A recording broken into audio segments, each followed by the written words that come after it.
there dancing to his music and they're asking intelligent questions. Is this, who wouldn't want to be a part of this? I'm watching like history being made. It just felt right. It felt like something that I just had to be a part of. And I feel like if Prince were here, he'd be right here too. I think that they proved that they could write music and they could perform it and they could record it in this small amount of time. Taking Prince is a huge influence in making it our own. That's a really cool experience. I would come back. Yeah, I would really come back. I would come back. It's a great thing, a great opportunity. We didn't have this kind of stuff growing up. It's going to flourish. That's right. Prince has taught me a lot of things about being a musician that I didn't know before and that I will take with me through my life. The kids, that was the best part of everything. You expose young people to art that they are slightly familiar with, but so they give them a better foundation and then watch what they do with that inspiration. That's everything.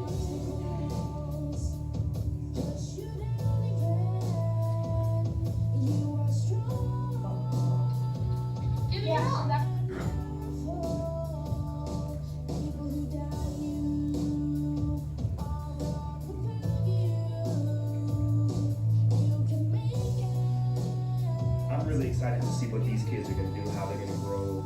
I think it was a transformative experience. This is a good thing. This is a really, really good thing. It was fun meeting new friends. It gave me such an opportunity, and I'm so glad I came here.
Thanks, you guys. Okay, now the next one is a music video, so it might matter a little more if it's to the beat, but a lot of the people who are involved in Purple Playground are here tonight. Matt Fink is here. Thank you. Our star student, 2-year alumni of Purple Playground, Mary Fisher.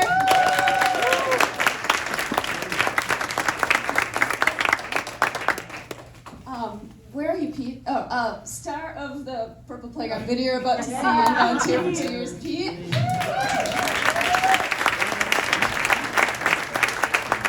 And Nancy, who volunteered both years, and the other people who volunteer all the time, and they're wonderful. Mary's mom, Teresa, made us all the food and fed those wonderful souls. Okay, so here we'll watch this, and then we'll get to going on the panel. So should we do 3, 2, 1, play. Downtown, thick crowd, street lights, all right. The sun goes down and the lights come out. What can we say? We dance to pain away. This is who we are.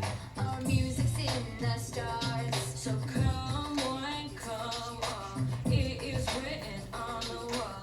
If you feel alone, this place can be your home. Purple playground, stays. Purple playground, that's our happy place. Find us from above, shaping the music that we love. Purple playground, where's the fun? We got the fun. Where's the fun? We got the fun.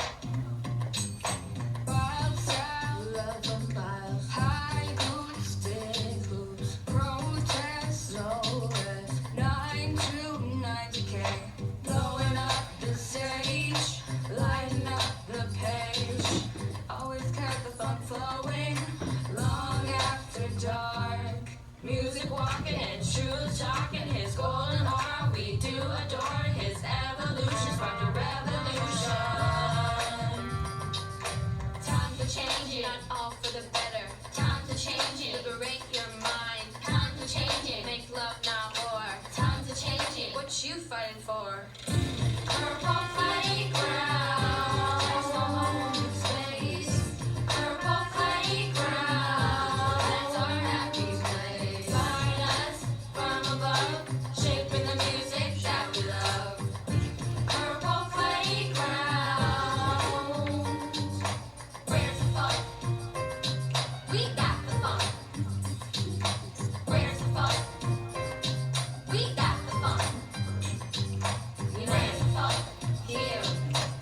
was the farthest away to make a dramatic entrance.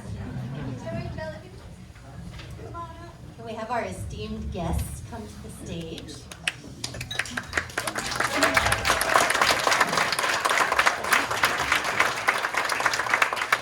give it up one more time for Heidi Vader. Princess Heidi.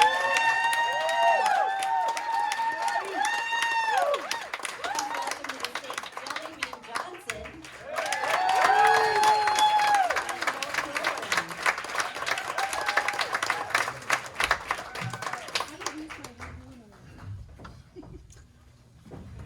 Hi, everybody. So for those I haven't met yet, my name's Andrea Swensson. I work at the Current. I'm excited to be here today. How many people have dove into the book to some degree? Coming through it, maybe reading a little bit today. All right.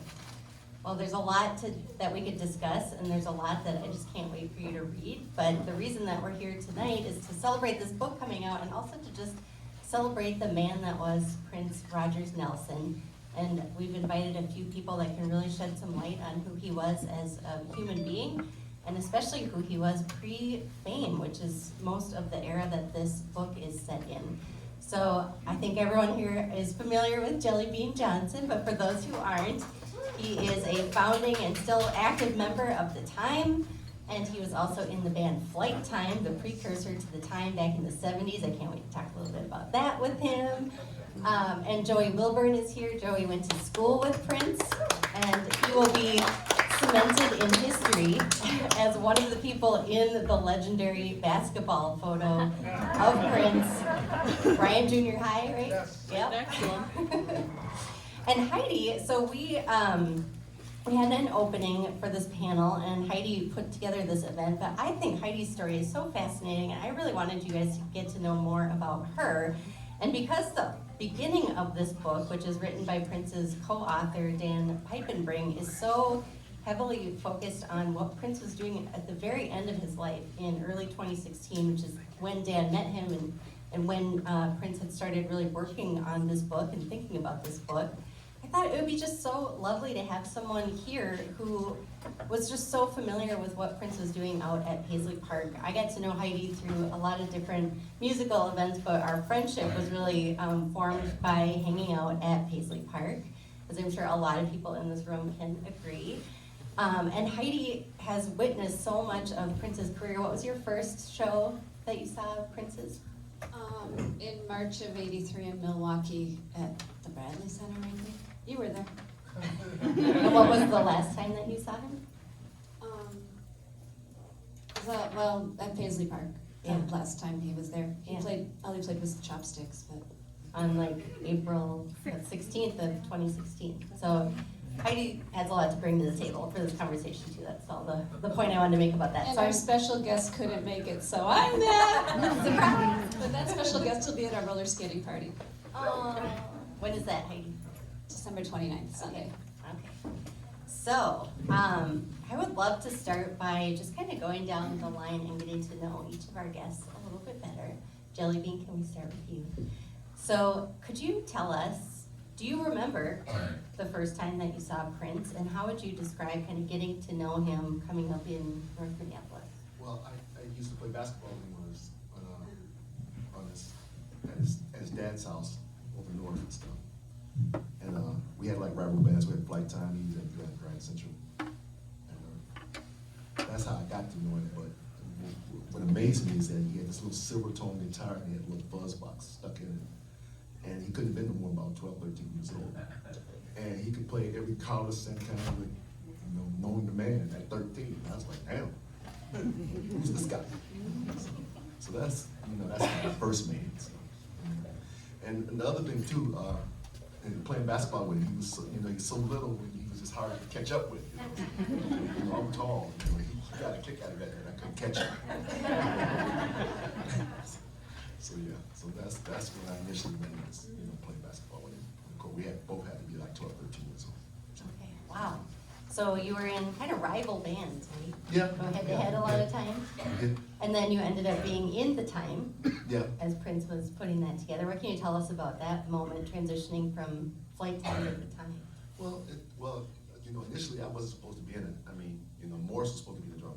And, you know, anybody seen that cartoon, you know, he said that. And that's true, you know, Alexander O'Neill was supposed to be the singer, but he needed some paper. And if anybody knows Prince, know that don't fly. So he told Morris to come back and get me, and I ended up being the drummer at Morris. You know, first Prince had to convince Morris that he could actually front the band, because he didn't think he could. So that's how I ended up in time. But yeah, throughout our teenage years, we were rival bands. You know, they kick our butt, we kick their butt. You know, that's how it went. You know. So. I love the overlaps between sports competitiveness and musical. We love basketball. Yeah. We all especially Prince, we love basketball. Where did that come from in the community? Where did that love of basketball come from? I don't know. We were just competitive people, and you know, and it kept us from being in the streets robbing people. You know, it kept us, you know, from getting in trouble and doing things, you know, crazy stuff. So that's the thing. You know, kids be out playing basketball, whatever. We be in house shedding. And my mom had a rule, you know, you play drums, but boy, when I come home from work by 9 o'clock, it's got to stop. So, that's good. So I would rush home from school and get home from 3:30, 4 o'clock, and I start banging on the drums, you know, instead of being outside messing around. That's what I'd be doing. So, yeah. Joey, when did you first cross paths with Prince? When I first crossed paths with Prince, I'm associated as being the kid next to him in the picture. Hey, that's my claim to fame, you know. That's I'm why serious. I get thousands of phone calls. Oh, we see this picture, this and that. But anyway, our family had moved up here from Missouri, 1970, 71. I remember it like it was yesterday. So the school year had already started, and we was transferred into a new school, Bryan Junior High. So they was trying to figure out my schedule, you know, and so my counselor, she put me in 6-hour band. I don't play no instruments, you know. So as soon as I get in there, the band teacher, Mr. Hamilton, he's trying to figure out what instrument I can play, because it was just an hour class, you know. So first he gives me a clarinet. And then so finally we agreed with the saxophone. A lot of people don't know, I played the saxophone for 2 years. I was in Brian's band. But anyway, trying to figure out the saxophone, and there's this kid over here on the piano, big afro, and I'm trying to figure out how to play this, and this dude's over here going to town. Just going to town. I didn't know who he was at the time. Okay, and so that was my first initial seeing him. And then the next day, as I had my classes, I actually had 2 or 3 classes with him. So by association with other people, I found out who he was. And then we had a basketball season came around, and they had a big tryout. Everybody signed out, and so we had tryouts. And I couldn't believe how good he was. You know, I mean, I just looked at him as music, you know, but like Jellybean said, he was quick. He was real quick. And we used to tease each other all the time, because I told him, I said, you can dribble better than me. I said, you're way quicker than me. I said, but if we want to win, you need to give me the ball so I can shoot.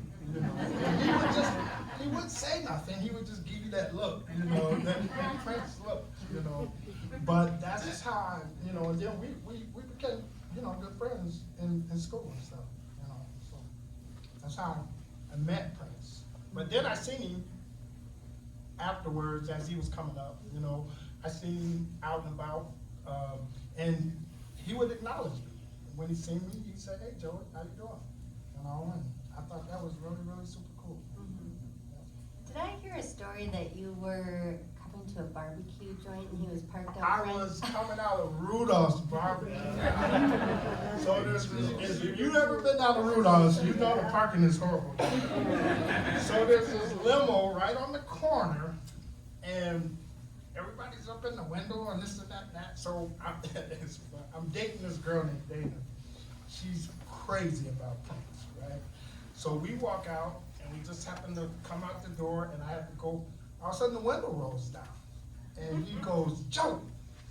I'm like, yeah, who's that? And then he goes, it's me. You know, still didn't get it. So I walk over towards the car, and of course this big 6'8" bouncer dude steps in front of me. and, you know, and Prince like, no, it's all right, you know. And it was Prince inside the car. And like I said, he would always acknowledge me.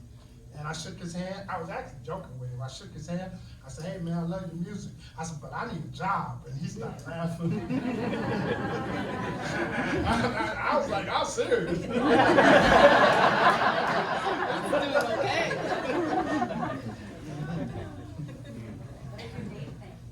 Huh? Oh, she couldn't talk. She was mesmerized. I said, hey, remember me? Yeah, she was mesmerized. So Heidi, you have been to more Prince concerts than almost anyone that I've ever met. When did you fall in love with Prince? Probably in the back of the school bus listening to Dirty Mind on the way to softball games and basketball games. What was it about him? Well, I really liked the music, and I loved to dance, and it was also danceable, but also I was kind of like being a naughty Catholic girl. We felt really like we're getting away with something listening to Ed in the school bus. What was it like in that era, knowing that Prince was from Minneapolis? You know, we knew he was from here, but we didn't really even think about it that much. And I was just young enough to not be able to see him the first few shows at First Avenue. But then I was old enough, the Purple Rain, but by then he'd already been around for a while. So, I don't know, it was cool because sometimes you'd just walk out of the Skyway Theater and Prince would go past you, and then you'd try to catch up to him and he'd like disappear. Sounds familiar. So, Jellybean, I'm really curious to know more about this kind of Prince pre-fame that you knew, you know, coming up in the 70s and playing basketball, and Joey, you can chime in here too, but what do you think, like, people might not know or might not think about, you know, Prince of that time? We have this image of him in our mind now of this, you know, superstar, this global superstar with a lot of mystique and a lot of aura built up around him. But tell me about the teenage Prince. Just like all of us, we were driven. We were driven. We wanted to be funky, make a name for ourselves. But we was 12, 13, 14 years old. So we didn't know, we were just making music, having fun. We didn't know if we were gonna ever be famous or not. So we just did our thing, and tried to get better at your craft and at your instrument. And he was driven. I'd never seen anybody like that, that advanced at that age. So it was amazing. It was amazing to watch it. It was amazing to be a part of it. Was he doing the long rehearsals already at that point? Because I was in the Grand Central, we was already trying to kick their ass. we was in long rehearsals. We don't know what they were doing. I'm sure knowing him, yeah. Because then when I finally joined his organization, then I found out what long rehearsals was too.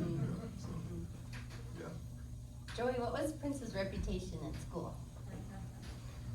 Well, a cutie pie. The girls thought he was cute, crazy.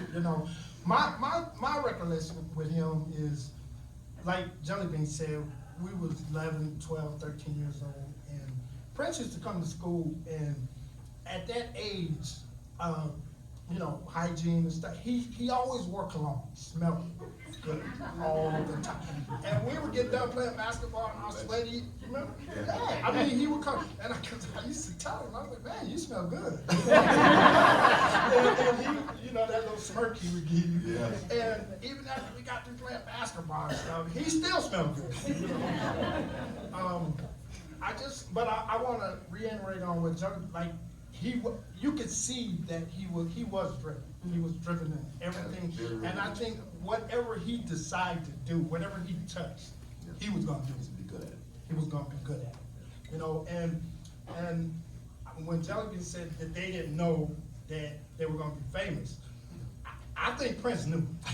No, seriously, I think he did. I think he did know, because it was something about him that he was special. It was something about him. And I said, well, you know, he's gonna be something. I didn't know the magnitude, but you could tell back then. Yeah, you can tell then. And once again, they used to have this thing over in Phyllis. It's called Battle of the Bands. I remember Flight Time, Grand Central, Go ahead. Jimmy Jam, Mind the Matter. and like he said, it was called Battle. You know. But playing. There was not, and so one band would come on, and then the next band would come, and they would all try to outdo each other. But my vote back then, I got to give it to them. Flight Time was the bomb.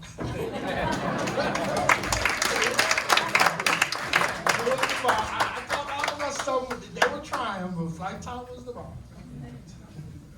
I've always wondered, you know, you hear Battle of the Bands. What were you battling for? Like, was there a prize, or was it just who's the funkiest? Girls? Reputation. Yeah. Right. And we all in this together, but you know, we do want to be on top. Would there be a winner declared? Not really.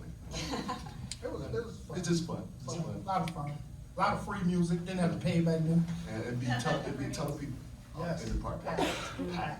Phyllis Sweet. Way into the night. Yep. It was awesome. These were outdoor shows? Yeah, it was outdoors. outdoors. It was outdoors on the baseball field. Yeah. And they had the lights on. And it was, Yeah. the one night that they would let us stay out there. Police wouldn't children. Yeah, one night. And it was awesome. It was awesome. Did you play at the Wade? Yeah, I played the way I used to go and watch Sonny Thompson, the family, all up there. I cut a lot of teeth up there too. Watching P.L. Lewis. They were incredible too. Spike Moss, Spike Moss was the head of that. Yeah, and we was doing a lot of things to be 13, 14, 15 years old. We was getting around. Yeah. How would you get to gigs at that age? Well, we did. We for us, for Flight Time, we had to play like sororities and stuff like that. Do stuff out of the Thunderbird Lounge. Thunderbird Hotel, whatever the hell the party you were talking about. And Grand Central was doing the same thing because black bands couldn't get hired. Let's be frank here. This has been said. You said it. So we, there were certain functions that would hire us. And then it probably didn't have to that we were 15, 16, 17 years old. So if I was getting the nightclubs, and that said, we did get in the nightclub when we played the Plain Bar on Nicollet, which was actually a country bar. I don't know how the hell we got it. Oh man, yikes! Have you guys heard about You the bringing up Plain? stuff now. Okay, this venue fascinates me. So it started as a country bar, and there was a cowboy outside on the sign. And in the 70s, the neighborhood had started to evolve, and they weren't booking as many country acts, and the back part of it became a funk club. And so you'd have cowboys in the front, right? Funk in the back. Funk in the back. Yes, you tell me, girl. I love it. That's what was going on. I love it. Maurice Jaycox told me something once that I'm just going to believe is true, even though I think he was giving me a hard time. He said that they turned the cowboy on the sign into a pimp. I missed that one, but I wish I had saw that one. I like the mentalism. Plain bar. So I've been really treasuring my time with this book, and I know a lot of people haven't read it yet, but there's one thing I wanted to ask you guys about, because so the era that Prince himself had the chance to write about, he successfully wrote 28 pages and gave them to his co-author, Dan Piepenbring, and he started at the very beginning, his first memories. His first memory was seeing his mother's eyes, and then the first thing he remembered hearing was his dad playing the piano. It's really moving the way he writes about it. And then we get into his experiences going to school and kind of coming of age. And as a historian, I was like, I can't wait. He's going to set the record straight on Grand Central and all these great things. And he's mostly writing about girls. Spoilers. So I want to know, Jellybean and Joey, does that square with, where you think Prince's head might have been at back in this day as he's coming of age? Because he writes very movingly about basically falling in love for the first time, his first kiss and everything. But you don't hear a lot about him, being in the band. It's kind of on the peripheral of what he was thinking about as he sat down to write. Does that surprise you? No, because when we're in junior high, people don't know that Prince could draw too, because my brother, Prince is actually a year older than me. I was in 7th grade and I have a brother. He was actually on that picture too, but how him and Prince were associated was my brother could draw. He could draw really good. So they actually dated the same girl after each other, so my brother took and drew this picture. Big old afro and a real little body, and it looked just like Prince. And then the caption he put was, he had a little teardrop saying, "Teresa, don't leave me," right? So Prince turns around and draws a picture of my brother, looked just like him, and I was amazed with that. But yeah, he was girl crazy back then too. Pretty boy, yeah. Yeah, I think that's why. I don't know. I might have tried to hang around with him because I was when you play basketball together, he get ready to go. Where you going? I play the saxophone. Yeah, when my basketball took over, and I played in high school and stuff, so I wish I would have kept playing it, but I couldn't do both. So I want to flash forward a lot now because, as I mentioned, the beginning of this book is written by Dan, and he talks a lot about meeting Prince and hearing about Prince's ideas for this work. And one of their first meetings happens on a night that the time was playing at Paisley Park in January of 2016. What do you remember about that day? Well, I wasn't that turned up. Because during that time, me and Morris were doing the switch. Morris would go back to drums, and I would go out front and just shred. And I remember Morris telling, that Prince told him, said, "Man, when you're being changed, I almost came up here." Because Morris, and show you how, it was crazy for me because that whole night, I never saw him. I'm in the back in the drums playing, and it's all chaos everywhere and shit. So I never saw him, and Morris was saying, he was dancing, he was grooving, he was cracking jokes and all that shit. I never saw him. So, and it was already hitting me like, okay, I'm finna go, we're gonna make this switch, and we can't mess this up. So that's that's why I think Morris can get shit. I can't go out here and lay a head, and feather with him because he'll call me, "Bing, how'd you come to Paisley and do that?" So yeah, so that was the whole thing. What did it mean for the time to be playing at Paisley Park at that point? Well, it was, we had our problems with each other, and Morris will tell you that.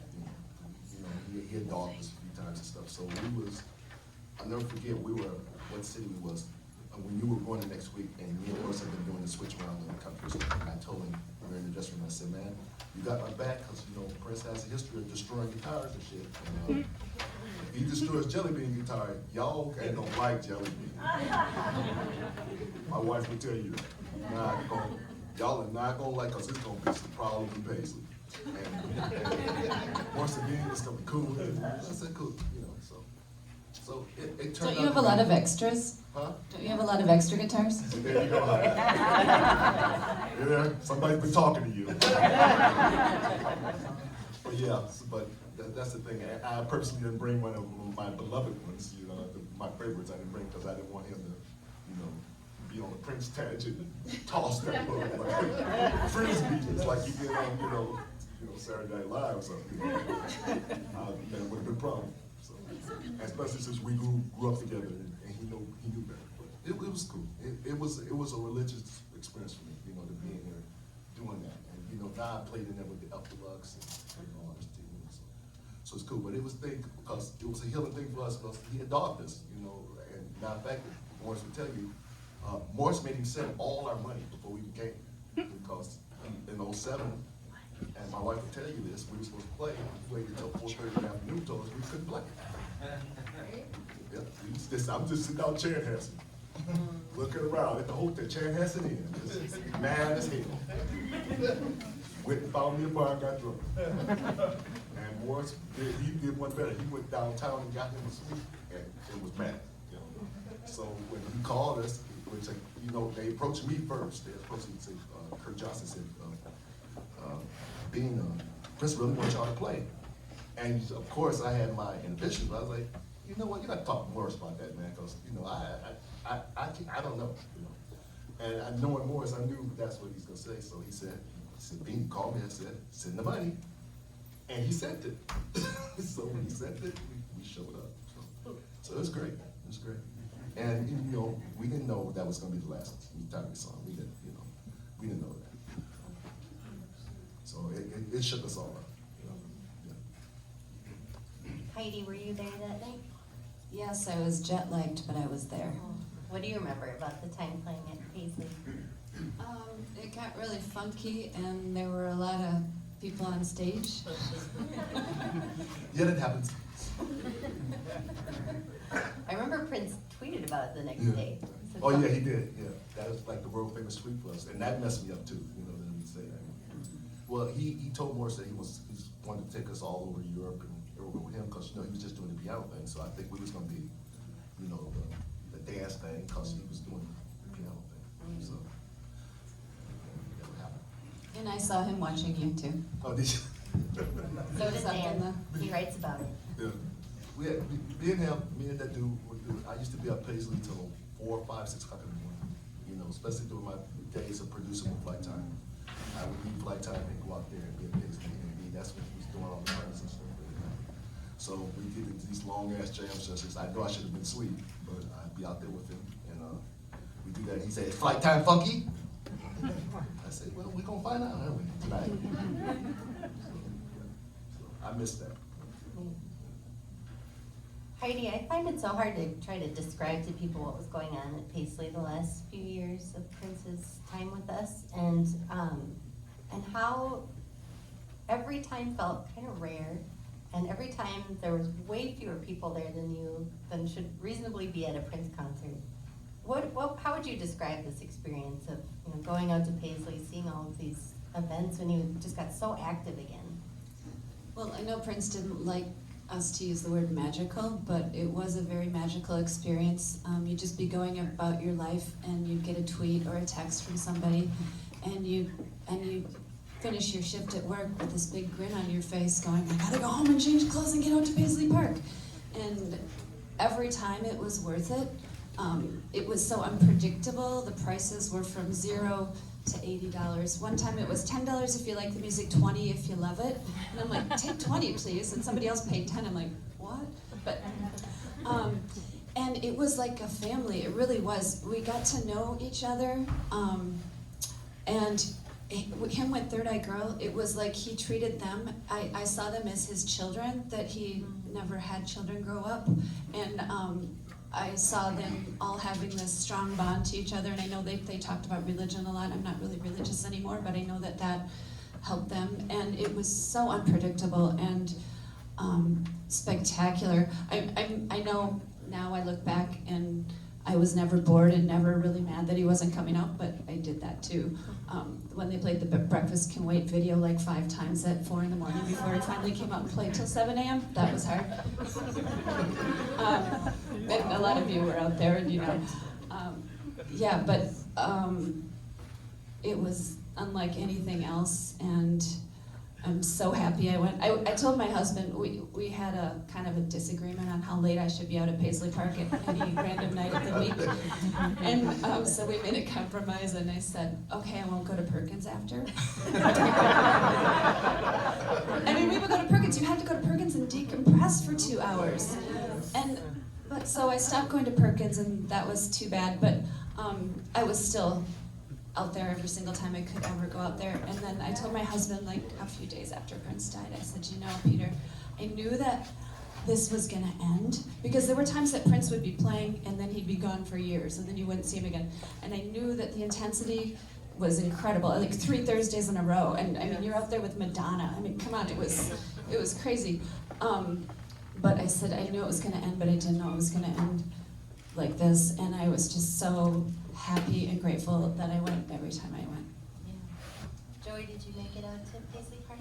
No, the last time I seen Prince play was it was an intimate setting. I seen him down at the Dakota when he was doing well, from what I heard, he was getting his band Third Eye together. Yeah. And so the first night was supposedly auditions. That's how and it was 2 shows. And then the second night was rehearsal, was 2 shows.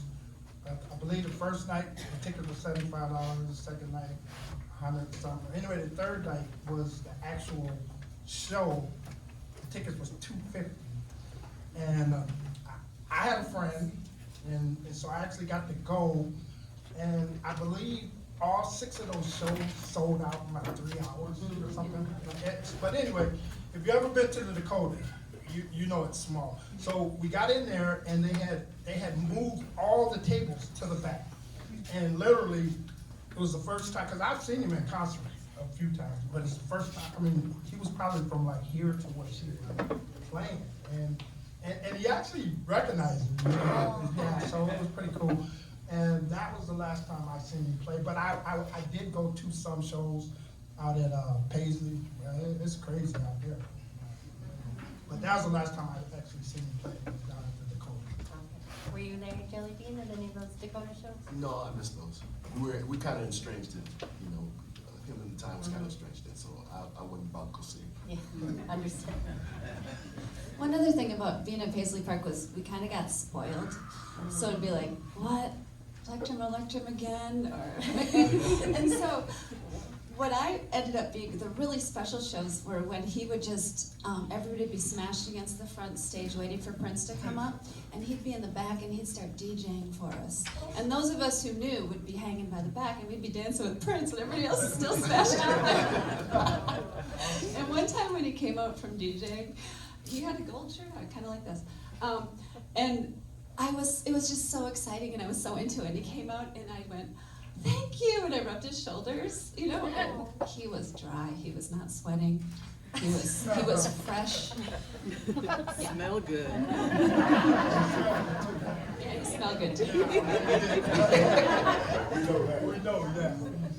Surprised they didn't have his own cologne. He did.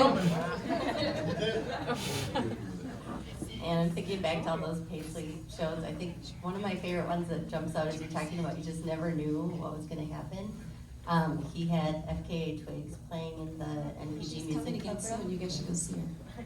And she put on a great show, and Prince was watching from the balcony at the back of the room. And when she got off stage, he came and shook her hand, and we all thought that was kind of it. And I had brought a friend there that hadn't been to Paisley since the 90s, and all of a sudden the giant doors swing open, you know, and the sound stage, there's something going on in there. And I think, this is maybe my memory just like playing it up, but I swear there was like purple smoke billowing into the NPG Music Club room, and it's like smelled really good all of a sudden. And we all kind of ran into this other room, and my friend grabbed my shoulders and went, oh! I remember the night Sarah tripped, did you? And then we all got to the front of the stage, and there was a curtain up, and we could hear someone playing the guitar, and the curtain dropped, and he started the song Unexpected, which starts, hello.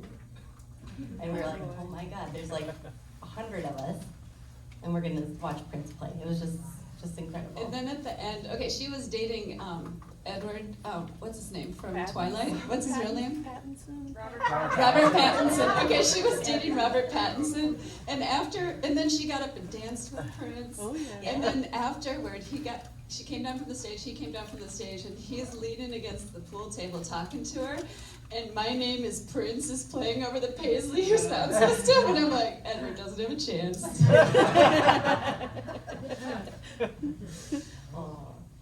Well, I would love to leave a little space for questions. If you all have any questions for this esteemed panel of guests, If you just want to raise your hand, and if we have trouble hearing each other, I can always repeat your question into the microphone.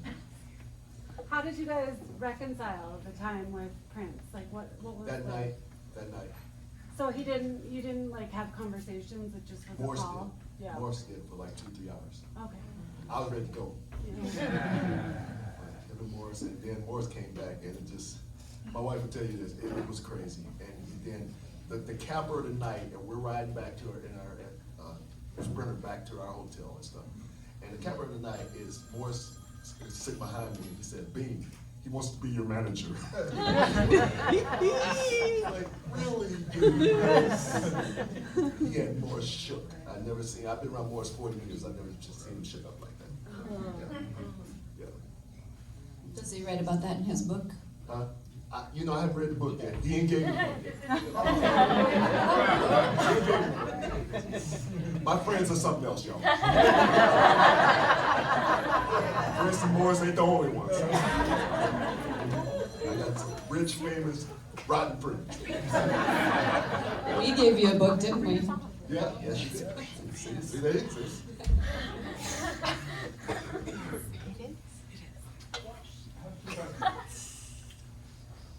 Your story about Prince being an artist, Yes.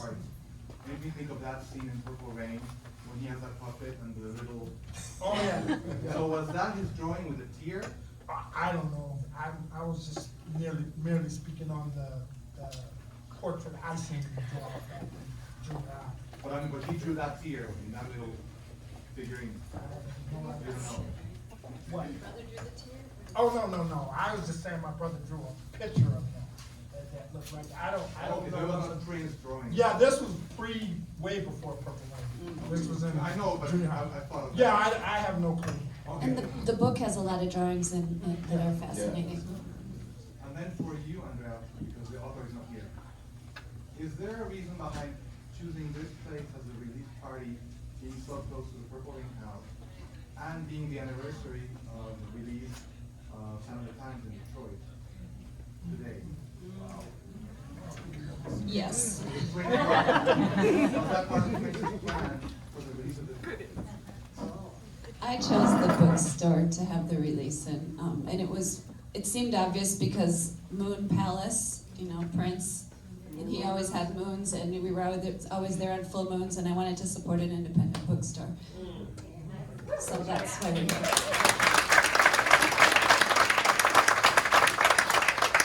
I will say too, just an additional heap of praise on Moon Palace. This place is super intentionally inclusive. Puts it in the language on the website. This is a place for events that welcome LGBTQ and people of all backgrounds, and I think that's really important too when we're thinking about Prince.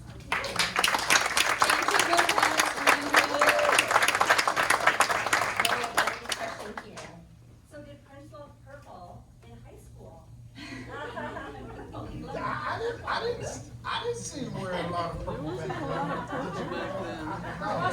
It looks like he's wearing purple in one of the pictures in the book, but I don't know if that's pictures get old and they look purpley, or I see everything purple. Wasn't an option. Maybe it was this color when he got married. But it is a good color. Awesome color. We can take 2 more questions. This is gonna be good. Can you tell us about the night that you went down to see the movie Woodstock down at the Skyway Theater, Jellybean? You start in trouble. What movie? Yeah, back in the 70s, they used to, the Skyway Theater used to have movies late at night. And my mom would she'd take me down there and say, "Boy, when that movie's over, you better have your ass outside. Nothing I'm letting you do this in the first place." So anyway, so I go down there midnight, and I'm sitting there watching Woodstock, and I wasn't really paying attention. And Prince and Andrea are right in front of me. And I never forget watching Hendrix playing the Star Spangled Banner, and the 3 of us like, oh my God, it was crazy. And it had to be, that's toward the end of the movie, so it had to be like 1:30 in the morning. But it was just the whole thing, Sly, Crosby, Stills, Nash, Richie Havens. It was just incredible for us to be young shorties watching that. So I know that had an effect on us too. Yeah. It was a great Is it true that Prince would play the Star Spangled Banner like that at some of the He Grand could. Central shows? Well, yeah, he could. He wears Strat's ass out. He could do it. He could play. Like I told you, I've been him at the Wade, like I said, 12, 13 years old, when Little Silver had the Sears. See, I'm old, I'm 62 years old, but it was Sears used to sell guitars. You remember Sears? Sears and Roebuck? And Prince had one. And it was Sears and Roebuck. It was a silver tone guitar. And they used to make these little fuzzes. Now, we got tons of pedals and shit. But back then, they had a little fuzz that you hit the switch on, you could take and plug the right guitar. And then your guitars, sound all fuzzy and stuff. And Prince would wear that shit out. Okay, I'm sorry, I have to interrupt. You're 62, but you're soon gonna be 63, and what's gonna happen on November 17th? Jellybean's birthday party, tell us about it. I have a party on the 17th of November at MMC for my 63rd birthday. My birthday is actually 19th, and I'm gonna have a party on the 17th, on a Sunday. And so all you people that can, gotta go to work, and we only gonna go till like midnight. We're gonna go from like 7 to midnight, and come check me out. Come on out. Glad to have you. Well, one more question. What's your favorite memory? My favorite memory? Yeah, both of you. Okay, my favorite memory is he took us, wow. It was 1981, and he brought us to the Joe Louis Arena in Detroit unexpectedly. Now, mind you, I had been playing little bars and clubs, little bullshit and everything. So anyway, he brings us there unexpectedly. Detroit has no idea. They think they're gonna see Prince, So the curtain goes up, and they see us. This is Get It Up that just came out, and it's 26,000 people, and they lost their damn mind. It was absolutely, and I could barely play the way they scream and yell. I couldn't, it just shut my body. And I'm trying to play the drums, keep together. Anybody seen the original time, we were crazy. So, Jesse's guitars are screaming and all this chaos. And the people in the crowd are going absolutely nuts because they didn't know we were coming. So and like I said, I had just been playing bars and shit. I ain't never 26,000 people. That's unheard of. So yeah, so that's my thing. I'll never forget that. Joey, do you have a favorite memory you want to share? My favorite memory of him or of me? Oh, well, it was, I don't remember what year it was, but I remember the date because it was a Tuesday night and it was December 11th because it was my birthday. And it was down at the Target Center, and I was sitting in the second row. And Prince came out, and it took him a while because I was trying to get his attention on jumping jacks and everything. And he finally acknowledged it, and everybody in the row, I think I was against the style or something. And so that was like, I thought that was like the coolest thing in the world. Yeah. Heidi, you want to share a memory? Yeah. I got a couple favorites from the last few years. Well, the first time I actually met Prince, I introduced myself to him because it was one of those late night parties at Paisley Park, and he would have a DJ or he might play. But he wasn't playing that night because the guitar wasn't on stage. But he was in the corner and nobody was talking to him, and I thought that was really lousy. So I just walked up to him and I said, "Hi, thanks for having us." And I stuck my hand out, and he looked at my hand, and he looked at me, and he smiled, and he shook my hand. And that was it. But a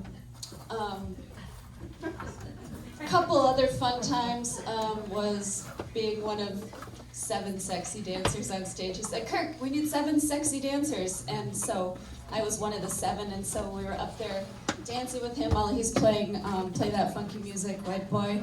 And we had candles on stage, but the candles there were like this big, and so it was like 200 degrees up there. It was so hot, and I'm like this close to him. He's playing guitar, and I'm just like burning up from the guitar and everything.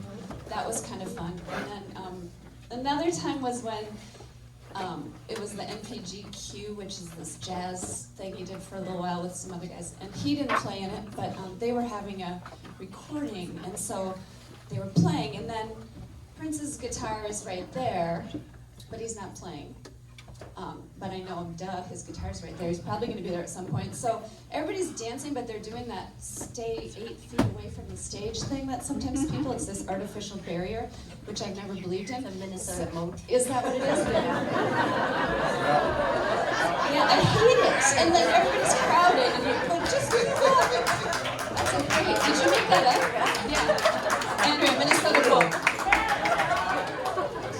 So anyway, the moat was there, and I went in the moat because I like to swim, you know? And so I'm just there dancing, and I didn't even like the music that much, don't tell him, but, and so what do you know, like a couple minutes later, this guy comes out of the door, comes up to me and starts dancing with me, and it's Prince. And then he starts motioning to everybody else to come dance with us, then everybody came in, and the moat filled up, and then he played guitar, and we're like, ugh. You guys, the key is in one of those boxes. Do you need help? We can't find it. I don't know, there's only a few boxes. We looked at all of them. Okay, I'm gonna have to go look. What we're gonna do is, We've got our playlist. yeah, we can play music, but don't go because we've got door prizes, which include these 3 books. So I'm gonna be, when we find the key to where we put all your tickets, we're gonna do some drawings, and then that'll be it. Thanks everyone for coming. Can we give a big thank you to Jellybean Johnson?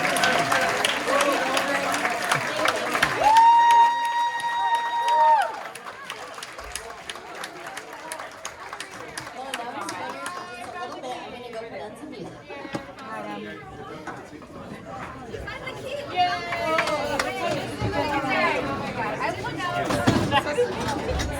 Let's put them all like this. It's easier to draw. Yeah. And there's a bag. All right, the bags are here.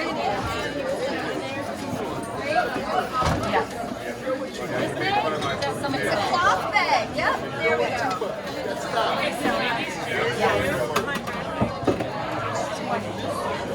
Yeah, no, it's okay. I couldn't change. It's a white man.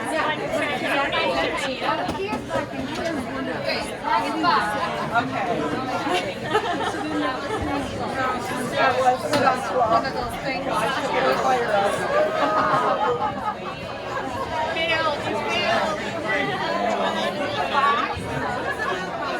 You did?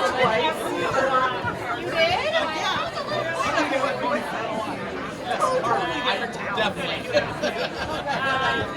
Anybody want to volunteer to come up here and draw the numbers and the names?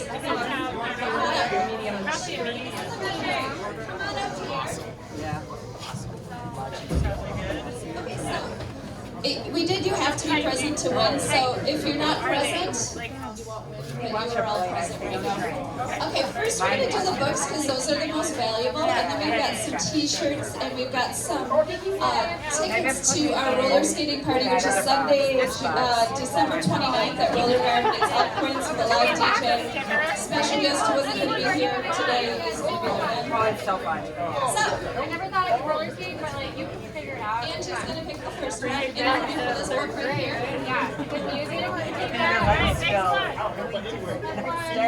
Are you playing? Peg!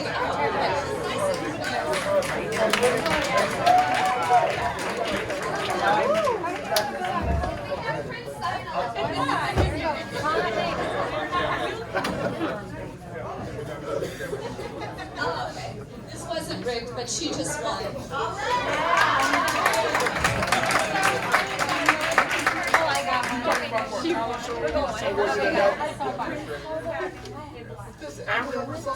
I remember a group playing.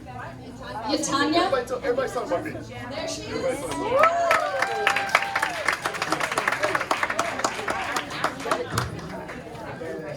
This is a scarf. It says Prince on it. It's from Paisley Park. Have you been to Paisley Park? How many people are going to the book thing on Friday? A few of you? Cool. Janet, is Janet here? Congratulations.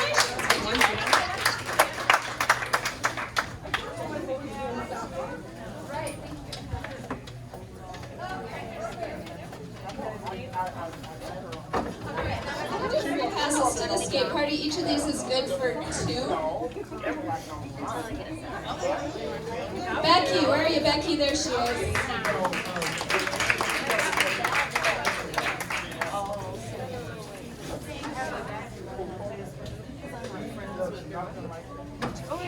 Another skate party. on my birthday. I don't know what that's so fun. I should do it on my birthday. I haven't been to roller Jim Anderson. Jim? Dave.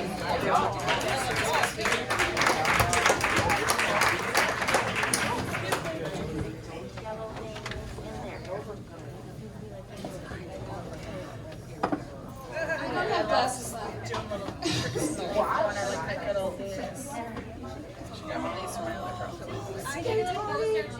Hannah? Is there a Hannah here? Okay, we'll go to the next one. And if Hannah, if you remember your name is Hannah in the next 30 seconds, you can come up here. Lulu. There she is. Lulu.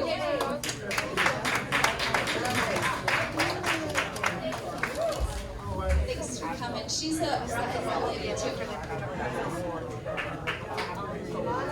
Lana, where are you? Lana! I know her. I'll give it to her. Oh, she left. She had to go. Okay, well, she's going to come anyway. Let's pick someone else. She had to go get her dog by 9.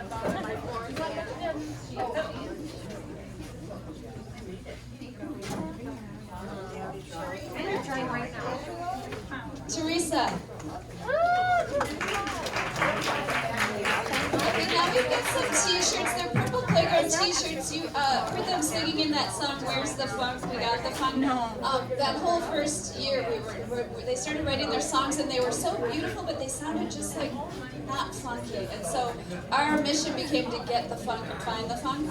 So these are our t-shirts, and they're kind of popular for where people like to ask, where's the funk? And then you go, I got the funk. Okay.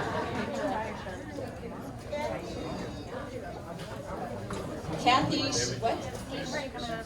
Schneider. Schneider.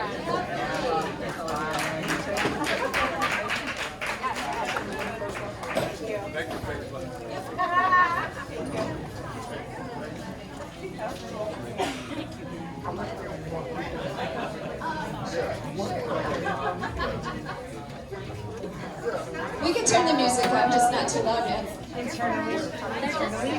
Michael Adams. Michael Adams, there he is, yes.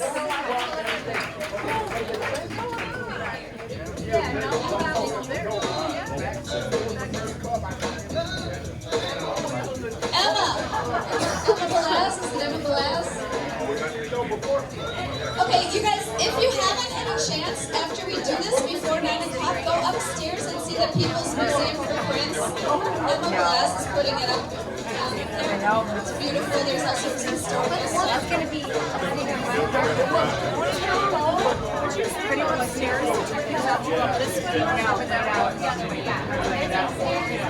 Next time we're going to have a TV. Dwayne O. Dwayne O, are you here?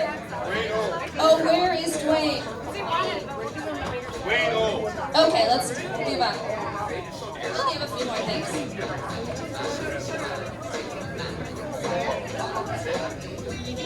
Daphne?